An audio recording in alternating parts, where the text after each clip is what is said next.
నమస్కారం. మన భారతీయ సంస్కృతికి మూలస్తంభమైన మహాకావ్యం బోన్ రామాయణం. రామాయణం అనేది కేవలం ఒక కథ కాదు, అది ఒక జీవన విధానం. ఈ రోజు నుండి మనం రామాయణ యాత్రను ప్రారంభిస్తాం. మొదటి భాగం బాలకాండం. శ్రీ మహావిష్ణువు అసలు ఎందుకు మానవుడిగా జన్మించాల్సి వచ్చింది, ఆయన బాల్య కథ ఏమిటో ఈ వీడియోలో తెలుసుకుందాం.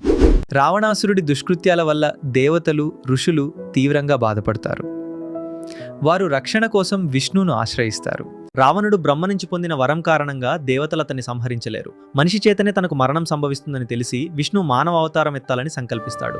యజ్ఞప్రసాదం తీసుకున్న తర్వాత ముగ్గురు రాణులకు 4 కుమారులు జన్మిస్తారు. కౌసల్యకు రాముడు, కైకేయికి భరతుడు, సుమిత్రకి లక్ష్మణుడు మరియు శత్రుఘ్నుడు జన్మిస్తారు. రాముడు బాలుడిగా ఉన్నప్పుడు విశ్వామిత్ర మహర్షి వచ్చి తన యాగాన్ని రక్షించమని అభ్యర్థిస్తాడు. రాముడు, లక్ష్మణుడు ఆయనతో కలిసి వెళ్తారు. విశ్వామిత్రుని ఉపదేశంతో రాముడు తాటక అనే రాక్షసిని సంహరిస్తాడు. ఇదే సందర్భంలో రామునికి దివ్యాస్త్రాలు లభిస్తాయి.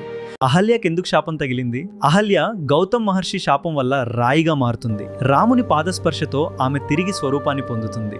మిథిలా నగరంలో శివధనస్సు నెత్తి విరిచి జనక మహారాజు కుమార్తె సీతాదేవిని రాముడు వివాహం చేసుకోవడంతో బాలకాండం ముగుస్తుంది. మరిన్ని విషయాలు తెలుసుకోవాలి అంటే వెంటనే మన ఛానల్ని సబ్స్క్రైబ్ చేసుకోండి.